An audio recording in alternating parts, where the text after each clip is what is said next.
Hola a todos, una vez más, bienvenidos. Vamos a continuar con el estudio, con la exposición de la unidad de prestaciones sociales al interior de la asignatura de legislación laboral. Vamos con la segunda parte y en ella vamos a empezar con la prestación social que tiene que ver con protección a la maternidad. Entramos en materia de inmediato. El artículo 236 del Código Sustantivo del Trabajo nos habla sobre el descanso remunerado en la época del parto y dice que toda trabajadora en estado de embarazo tiene derecho a una licencia de 18 semanas en la época de parto remunerada con el salario que devengue al entrar a disfrutar del descanso. Segundo, si se tratare de un salario que no sea fijo, como en el caso del trabajo a destajo o por tarea, ya ustedes saben eso qué significa, ya lo he explicado en la clase antes, se toma en cuenta el salario promedio devengado por la trabajadora en el último año de servicios o en todo tiempo si fuere menor. 3. Para los efectos de la licencia de que trata este artículo, la trabajadora debe presentar al empleador un certificado médico en el cual debe constar A. El estado de embarazo de la trabajadora. B. La indicación del día probable del parto. C. La indicación del día desde el cual debe empezar la licencia, teniendo en cuenta que por lo menos ha de iniciarse 2 semanas antes del parto. En lo que tiene que ver con la proyección de lo que es un embarazo, digamos, con características normales, se habla de 40 semanas a partir del momento de la gestación. Realmente serían 38, pero normalmente los médicos, los ginecólogos, le colocan 2 semanas más, tomándolas desde lo que sería la última visita del periodo menstrual de la materna, ¿no? Por otra parte, todas las provisiones y garantías establecidas en el presente capítulo para la madre biológica se hacen extensivas en los mismos términos y cuando fuere procedente para la madre adoptante, asimilando la fecha del parto a la de la entrega oficial del menor que se adopta. La licencia se extiende al padre adoptante sin cónyuge o compañera permanente.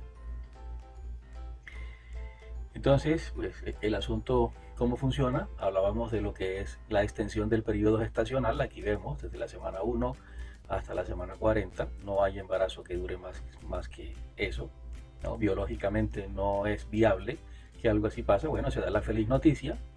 eh, la muchacha, pues, obviamente esto pues, debe ser un montaje. En caso de que no lo sea, pues no recomiendo que ninguna vaya a seguir el ejemplo. Y entonces se hace la proyección, ¿no? Desde el momento de la gestación hasta cuando inicia, perdón, hasta cuando debería culminar con el parto, ¿no? Con el feliz alumbramiento. La licencia de maternidad, explicaba hace un momento, consta de 18 semanas, las cuales se deberán empezar a contar desde 2 días antes de la fecha proyectada para el parto. Más adelante les explico qué ocurre cuando dicha fecha se adelanta, cuál es el procedimiento a seguir en estos casos. Quinto, la licencia de maternidad para madres de niños prematuros, como este que están viendo aquí. Sí, ese es un bebecito humano, no sé exactamente de cuántos meses.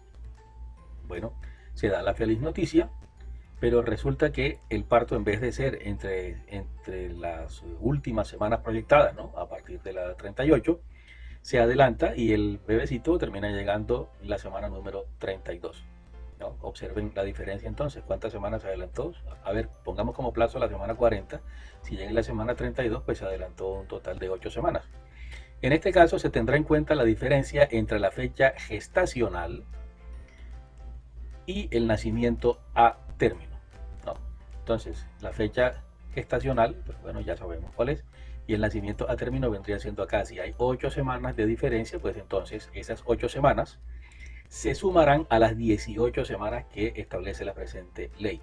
Siguiendo con el caso de este ejemplo en particular, pues bueno, si ya habíamos dicho que se adelantó 8 semanas, como son 18 semanas las que están establecidas en esta ley, pues habrá que sumarle a esas 18 semanas las 8 semanas de diferencia entre la fecha gestacional y el nacimiento a término.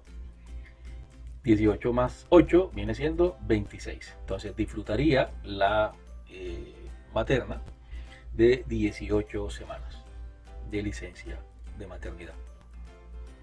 Bien, cuando se trate de madres con parto múltiple, claro que esto no es un montaje, se tendrá en cuenta lo establecido en el inciso anterior sobre niños prematuros, ampliando la licencia en 2 semanas más.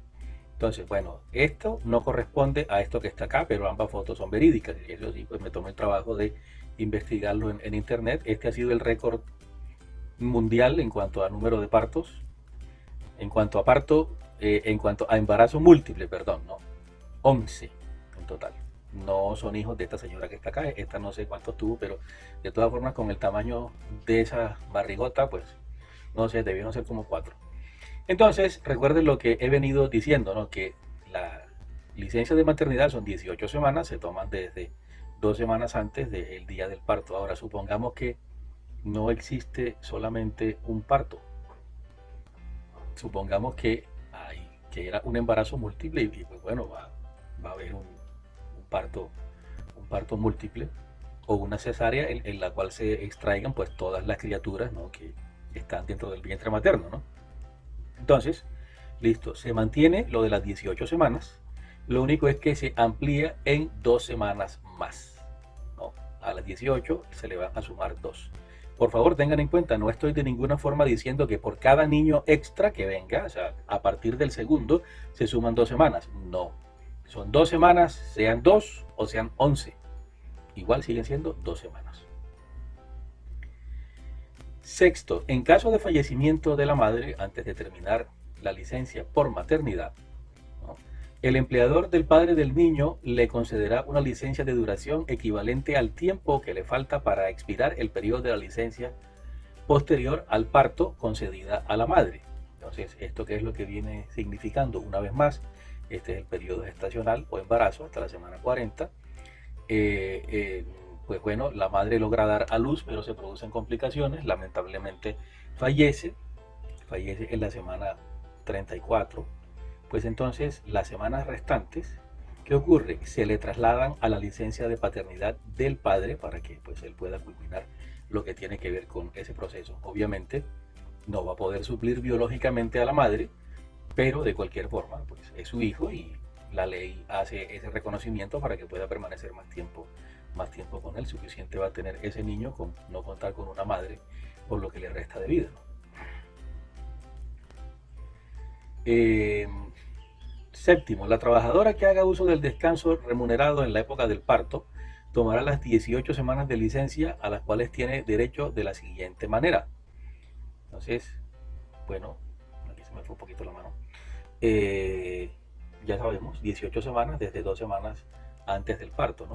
Correcto. Si por alguna razón médica la futura madre no puede optar por estas 2 semanas previas, podrá disfrutar las 18 semanas en el posparto inmediato. Posparto es después del parto, ¿no? Entonces observen, digamos en el caso normal, ordinario, tomamos su licencia de maternidad 2 semanas antes.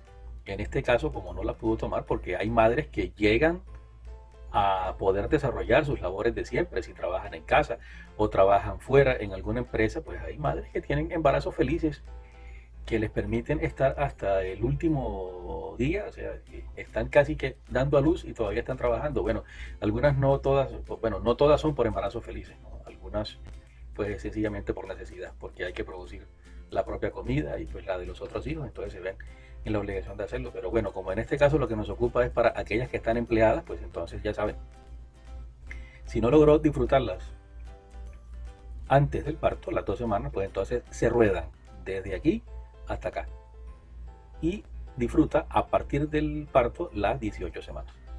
Ok, asimismo, la futura madre podrá trasladar una de las 2 semanas de licencia previa para disfrutarla con posterioridad al parto. En este caso gozaría de 17 semanas por parto y 1 semana preparto. Por favor, observen el movimiento. Hablamos de que si la madre se siente bien y no quiere comenzar con las 2 semanas desde 2 semanas antes, con las 18 semanas, perdón, de la licencia de maternidad desde 2 semanas antes del parto, pues sencillamente lo que hace es trasladar una de las 2 semanas. Observen el movimiento de la gráfica, pues cómo va a ser. Listo. Entonces disfruta de una semana antes del día del parto y 17 semanas en el posparto. Con esto está completando las 18 semanas a las cuales tiene derecho por la licencia de maternidad. El esposo o compañero permanente tendrá derecho a 8 días hábiles de licencia remunerada de paternidad. Entonces supongamos que el día del parto fue un día martes. A partir de ahí se cuentan los 8 días hábiles. 1, porque se incluye el día. 2, 3, 4, 5, 6, 7 y 8, ya saben. Ni domingos ni festivos están incluidos en esta consideración.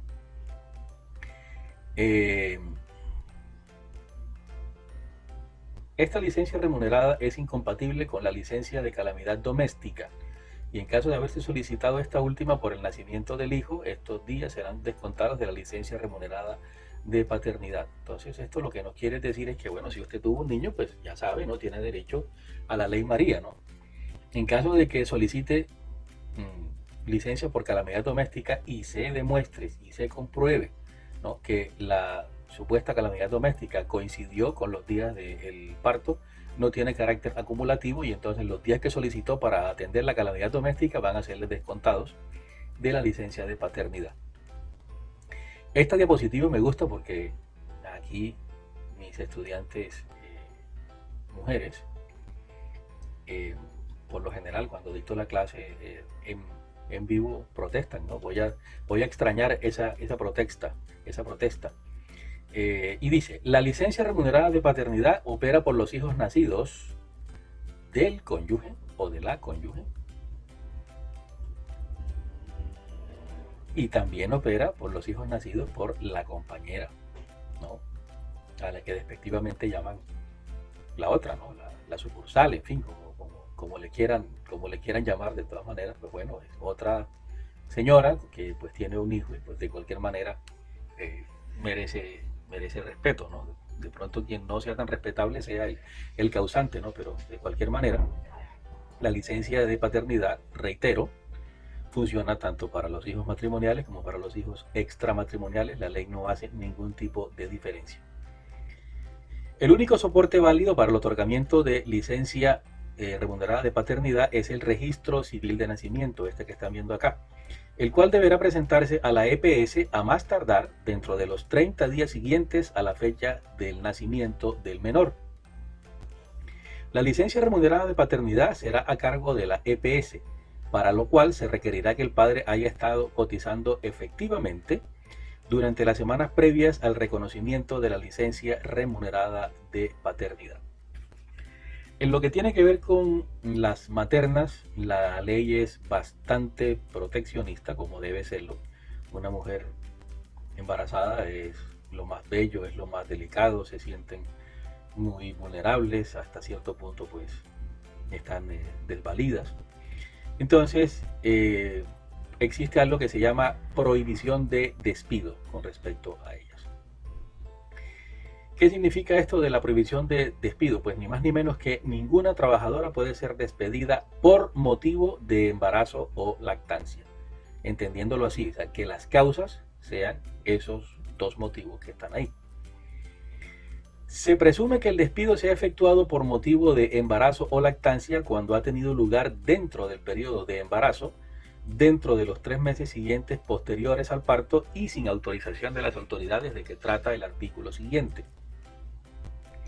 Las trabajadoras embarazadas o en lactancia que sean despedidas sin autorización de las autoridades competentes tienen el derecho al pago de una indemnización equivalente a los salarios de 60 días, fuera de las indemnizaciones y prestaciones a que hubiere lugar de acuerdo con el contrato, ¿no? Entonces esto es un extra, igual ella puede demandar por otras tantas razones, ¿no?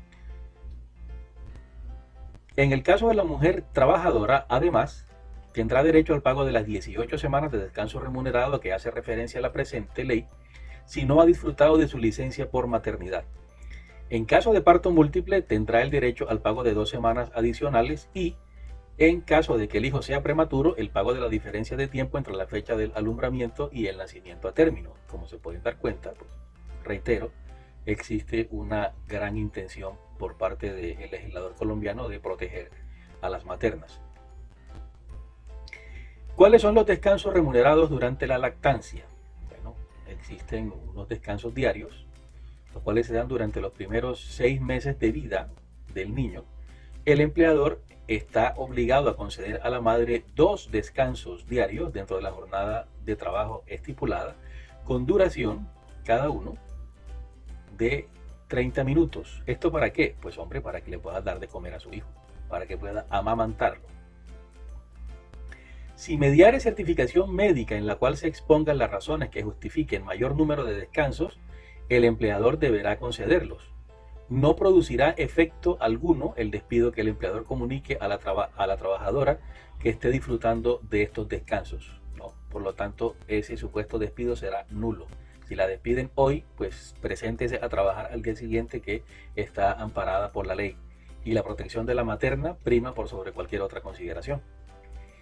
En algunas ciudades los empleadores optan por dejar que la trabajadora tome 1 hora al final de la jornada, y hasta cierto punto termina siendo salomónico y muy acertado, ¿no? Es mucho mejor decirle a la trabajadora, puede irse para su casita 1 hora antes, y así pues bueno, tiene la oportunidad de estar con su niño, ¿no? Sin que nada la interrumpa. Y de paso, pues no tiene ella que llevarse el niño para la empresa, y de todas formas tiene 1 hora más para estar con su niño, puesto que va a salir 1 hora antes. En el caso de otros pagos que también corren a cargo del empleador, pues están las vacaciones. Cuando digo otros pagos, obviamente estoy hablando de las prestaciones sociales, ¿no? ¿Cuál es el concepto de las vacaciones? Hablo de las vacaciones laborales, por supuesto, son el derecho que tiene todo trabajador a que el empleador le otorgue un descanso remunerado por el hecho de haberle trabajado un determinado tiempo. ¿Cuándo se causa el derecho? Bueno, son 15 días hábiles por año. Todo empleador está obligado a conceder a sus trabajadores por cada año de servicios 15 días hábiles consecutivos de vacaciones remuneradas, y proporcionalmente por fracciones, lo que implica que sumando los días calendario dará un total mayor de días. Obviamente, observen lo que ocurre aquí, ¿no? Hablamos de 15 días hábiles. Recuerden que el sábado es un día hábil, el domingo y los festivos no lo son. Entonces, como los domingos y los festivos se descuentan, bueno, serían 1, 2, 3, 6, 9 y 6, 15. Y aparte de eso, pues sería 1, 2, 3 domingos que estarían también dentro de esa consideración, ¿no? Entonces, habíamos dicho que eran 15 y 3 más 18. Si se atraviesa algún festivo, pues bueno, también hay que sumarlo acá. Por ello, pues da un número de días mayor. En cuanto al disfrute, la época de las vacaciones deberá ser señalada por el empleador a más tardar dentro del año siguiente a aquel en que se causaron. Entonces, si trabajó en el año 2018, pues en el año 2019 pues deberán hacerse efectivo el disfrute de dichas vacaciones. Ellas deben ser concedidas oficiosamente o a petición del trabajador sin perjudicar el servicio y la efectividad del descanso. ¿Qué significa que deben ser concedidas oficiosamente? Que el empleador no le podrá decir al trabajador posteriormente, oiga, usted tenía vacaciones del año 2017, pero como se pasó el 2018 y usted no me las reclamó, no me indicó que yo debía dárselas, pues entonces las perdió. No, eso no significa así, y ahora más adelante les explico cómo surte efecto, cuál es el procedimiento, cuál es el sistema en el caso de la acumulación de periodos vacacionales. El empleador tiene que dar a conocer al trabajador con 15 días de anticipación la fecha en que le concederá las vacaciones. Si tiene intención de hacerlo a partir de un 1 de octubre, pues deberá decirle a más tardar un día 15, lo ideal es que se haga antes. Si se presenta interrupción justificada durante el disfrute de sus vacaciones, pues bueno, supongamos que se cae esta valla publicitaria que está ahí, y es vital la participación de un trabajador X, un trabajador clave, puesto que tienen no solamente que retirarlo de la vía pública, sino que tienen que también restituirlo, ¿no?, a su estado anterior. Entonces, ¿qué ocurre? Si se presenta en este caso una interrupción justificada durante el disfrute de las vacaciones, el trabajador pues está por acá con su familia, esto se produce, él tiene que acercarse, bueno, tiene que llegar a trabajar, sea dirigiendo, o sea como operario, o sea en la labor que sea, Bueno, de ninguna forma significa esto que si él tenía 15 días de vacaciones, había disfrutado de 10, pues entonces como tuvo que reintegrarse, pierde los 5 restantes. No, definitivamente no. Aquí, eh, supongamos que estuvo 3 días haciendo el trabajo respectivo, pues es como si se le hubiera puesto pausa a las vacaciones entonces en el día 10, que fue cuando se produjo este siniestro. El hombre viene, hace su trabajo y los días estos que trabajó se le suman a los días de vacaciones, o sea, puede reanudarlas una vez más. Entonces le quedaban 5 días y él empleó 3 acá, pues bueno, tiene que, digámoslo así, pegársela del periodo que le estaba faltando por disfrutar. En cuanto al cómputo del tiempo de servicios, para el cómputo de cada año de servicios pueden descontarse por disposición legal los periodos de suspensión del contrato, tales como huelga, suspensión disciplinaria o fuerza mayor. Observen, si recuerdan, cuando les explicaba la parte de lo que es la suspensión de un contrato, es como si le pusiéramos pausa al contrato y cesa la obligación por parte del empleador de pagar el sueldo y por parte del empleado de ir a cumplir con sus deberes. Lo mismo puede decirse respecto de las faltas al trabajo no justificadas. Aquí tienen ustedes un personaje que resulta que por estar guapachando en Navidad pues no fue a trabajar. En cambio, sería injusto que no se contabilizaran los días que por una justa razón se dejen de elaborar, como sucede con los permisos remunerados, las incapacidades y la grave calamidad doméstica debidamente comprobada. Jurídicamente, la licencia de maternidad suspende el disfrute de las vacaciones. En consecuencia, la trabajadora tendrá derecho a reanudar el disfrute o el tiempo que le hiciere falta una vez terminada la licencia de maternidad. Entonces, bueno, resulta que la trabajadora solicitó sus vacaciones, tuvo el parto natural o el parto se le adelantó y tuvo que suspender sus vacaciones, ¿no? Se tuvo que venir hasta el hospital, ¿no? En fin, tuvo felizmente su criatura y a partir de ahí arranca la licencia de maternidad. Pues la licencia de maternidad interrumpe, entra como si fuera un hachazo en las vacaciones. Las interrumpe, pero de ninguna forma las absorbe. Entonces, ¿qué ocurre? Si la trabajadora tenía 15 días, había disfrutado 5 días, tiene días pendientes, arranca su licencia de maternidad, que son 18, ella tenía 10 semanas pendientes de acá, pues esas 10 semanas que estaban pendientes se pegan al final de la licencia de maternidad. O sea que estaría disfrutando realmente de manera continua no de 18, sino de 28 semanas. La doctrina, o sea, lo que dicen los grandes tratadistas y los grandes autores del derecho, sostiene que la enfermedad suspende las vacaciones, porque durante ella el trabajador no está reponiendo sus fuerzas ni recuperando su capacidad de trabajo. Todo lo contrario, el estado patológico en que se encuentra se opone a esa recuperación. Hay muchísimos empleadores que, algunos por ignorancia, otros por malevolencia, afirman que que es caronería, que es una pretensión excesiva por parte de un trabajador que se encuentra en vacaciones, pues que se enferme y solicite pues la respectiva incapacidad médica. Son conceptos completamente diferentes. Las vacaciones son para que usted disfrute, para que usted se reponga de todo el trabajo que ha hecho durante el año. Si usted está enfermo, ni está disfrutando, ni se está reponiendo. De modo que sin ningún tipo de temor, algún empleado que esté en vacaciones y se enferme, pues llegue hasta donde el médico y solicite la respectiva incapacidad que se la tienen que conceder. No le pueden decir, oye, pero como usted está en vacaciones, no sea tan carón. ¿Por qué no aprovecha que está en vacaciones para que se recupere? No, señor, eso no es así. Eso no es así. Son cosas completamente diferentes. Los conceptos son completamente diferentes. En una incapacidad usted no está disfrutando. No. Está enfermo.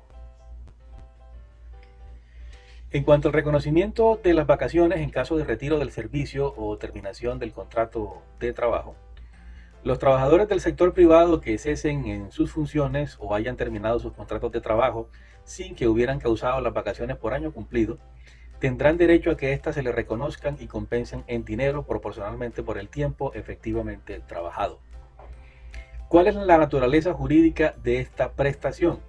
Las vacaciones no son un salario, no son una prestación social, como la licencia de maternidad, sino un descanso remunerado que debe tomarse como base para liquidar aportes. ¿En qué consiste la compensación y la acumulación de vacaciones? Bueno, la compensación viene siendo ¿qué?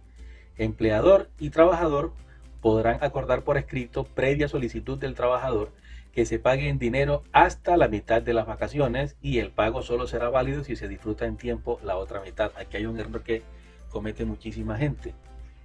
Resulta que a los trabajadores no les exigen, no les recuerdan que deben disfrutar por lo menos la mitad del tiempo efectivamente en vacaciones, y que la otra mitad es la que se les puede pagar en dinero. Se lo pagan todo en dinero, y a partir de ahí se abre la puerta para futuras demandas por parte del trabajador, ¿no? Porque se está subvirtiendo el orden de aquello que el legislador colombiano en su momento quiso, que era garantizarle un descanso y una recuperación a cada uno de los trabajadores colombianos. Entonces, reitero, este tipo de pagos únicamente va a ser válido si se disfruta en tiempo la otra mitad. O sea que si usted es un empleador, en un futuro su empleado pues puede demandarlo, y lo más seguro es que le toque pagar incluso lo que ya pagó. Segunda, acumulación. Todo trabajador debe gozar anualmente por lo menos de 6 días hábiles continuos de vacaciones, los que no son acumulables. Los días restantes de vacaciones se pueden acumular convencional o presuntivamente hasta por 2 años. Entonces, observen eso, y esta es otra cosa con la cual tampoco los empleadores hacen lo que deberían hacer.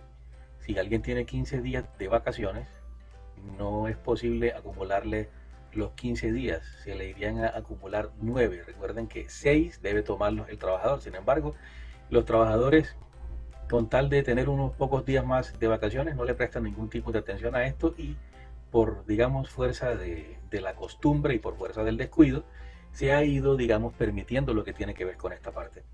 Ahora, observen esto otro. Miren, dice, los días restantes de vacaciones se pueden acumular convencional o presuntivamente hasta por 2 años. ¿Convencional qué significa? Cuando se hace a través de una convención colectiva de trabajo, y presuntivamente es lo que les acabo de explicar hace un momento. Y dice posteriormente hasta por 4 años cuando se trate de trabajadores técnicos de confianza, especializados, o de extranjeros que presten sus servicios en lugares distintos a los de residencia de sus familiares, en el caso de estos asiáticos que están acá.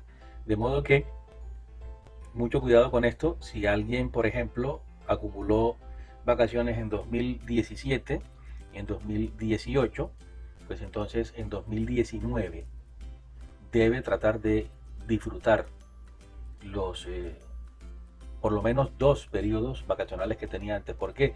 Porque si pisa 2020, entonces va a perder lo correspondiente al periodo vacacional del último año. Dije que comenzó en 2017, entonces perdería 2017, estaría entrando a disfrutar 3 periodos, pero no estaría incluido 2017, sería 2018, 2019 y 2020. En el caso de los trabajadores que, como dije, ¿no?, técnicos de confianza, especializados o extranjeros, la limitación se extiende hasta 4 años. Pero ojo que son solamente estos, no estoy diciendo de ninguna forma que sean todos. Hay algo que son las vacaciones colectivas, las cuales dice que está permitido al empleador conceder vacaciones colectivas a sus trabajadores. La legislación laboral define las vacaciones colectivas como aquellos momentos de descanso para empleados, pero determinados por el empleador. A diferencia de las vacaciones anuales, estas se dan de manera simultánea para todos los empleados, o sea, pueden tomarlas todas al mismo tiempo, como en el caso de las vacaciones, ¿no? O sea, las vacaciones colectivas casi siempre se hacen coincidir con el fin de año, o cuando exista lo que se llama baja actividad económica. Existen algunos casos en los cuales pues, las empresas pueden quedar con un volumen de trabajo pues más bien bajo, ¿no? Entonces, por ejemplo, las instituciones educativas, ¿no? Por eso las vacaciones se dan normalmente en diciembre. Este tipo de instituciones pausan las actividades laborales. Es en esos momentos, en esas situaciones, cuando pueden justificarse las vacaciones colectivas, pues resulta poco productivo trabajar cuando no hay muchas tareas por realizar. Los días de vacaciones colectivas son establecidos por los empleadores y pueden ir desde los 8 días hábiles en adelante. También pueden ser acordados teniendo en cuenta los días que el empleado tenga de vacaciones según su tiempo en la compañía, ¿no? Cabe mencionar que esto sucede si los empleadores consideran que la carga laboral es baja o pretende disminuir en los próximos días.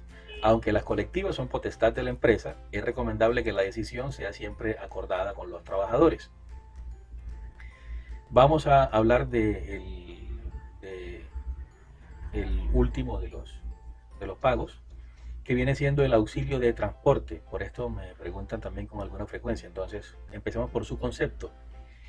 Es un subsidio o contribución que da el empleador al trabajador con el fin de ayudarle en la movilización a su trabajo. ¿Quiénes son los empleadores que están obligados a pagar el subsidio de transporte? Todos los empleadores y empresas sin consideración al capital ni al número de trabajadores. Reitero, todos los empleadores están en la obligación de hacerlo, ¿no? El auxilio de transporte se debe reconocer en todos los lugares en donde se preste el servicio público de transporte. Pues en el caso de Ciénaga no hay un servicio público de transporte urbano, pues los ciclotaxis, mototaxis y motocarros no están legalizados, de modo que la respuesta es que en Ciénaga no es una obligación, pero sé que hay muchos empleadores que de cualquier forma tienen esta manifestación, pues ya más como acto de generosidad con el trabajador, porque realmente la ley no los está obligando. La obligación económica del subsidio de transporte se sustituye por una en especie cuando el empleador contrata el transporte de sus trabajadores desde sus domicilios hasta las sedes de labores con los respectivos viajes de ida y regreso. Sin embargo, se corre el riesgo de los accidentes de trabajo. Así, el trabajador labore media jornada tiene derecho a la prestación completa. ¿Y esto por qué? Pues sencillamente porque lo que se le está reconociendo es parte de lo que se gasta en ir y volver. Entonces, si trabaja una jornada, va a gastar yendo y viniendo. Y si trabaja media jornada, va a gastar lo mismo yendo y viniendo. Esta es la razón para que cuando el trabajador labora media jornada, también tenga derecho a la prestación completa, no a la mitad de la misma. ¿Quiénes son los trabajadores beneficiarios? Pues hombre, los empleados que devenguen hasta 2 veces el salario mínimo legal, siendo este el salario ordinario, ¿no? Tienen derecho al pago mensual de este auxilio. Cuando se trata de trabajadores con salario variable, se debe tomar como base para establecer dicho derecho el promedio de lo devengado en el mes anterior. El auxilio de transporte, como tiene por finalidad ayudar económicamente al trabajador para su desplazamiento al sitio de trabajo, no se paga durante el tiempo de las incapacidades, ni se paga durante el tiempo de las vacaciones. Correcto, ni se paga durante el disfrute de las vacaciones, ¿no? Observen este personaje que está aquí. Yo tenía mi tiempo que no veía a alguien actuar de forma tan reprochable, hombre. Eso qué significa, hombre. Ahí es donde se baja el conductor del vehículo y agarra patadas al que lo haga. Y bueno, y este personaje que está aquí está pues disfrutando de lo que tiene que ver con sus vacaciones. Tampoco se paga cuando las circunstancias de prestación del servicio no demandan gastos de movilización, como cuando el trabajador reside en el mismo sitio de trabajo o cuando el traslado a este no le implica ningún costo ni mayor esfuerzo, o cuando son servidores que no están obligados a trasladarse a ninguna sede patronal para cumplir cabalmente sus funciones. Mis alumnos, de esta forma terminamos la unidad que corresponde a prestaciones sociales. Espero sus comentarios y espero que este video les sea sumamente útil para lo que tiene que ver con el abordaje de este tema. Gracias por su atención, gracias por ver el video y nos vemos en la próxima. Que la pasen bien.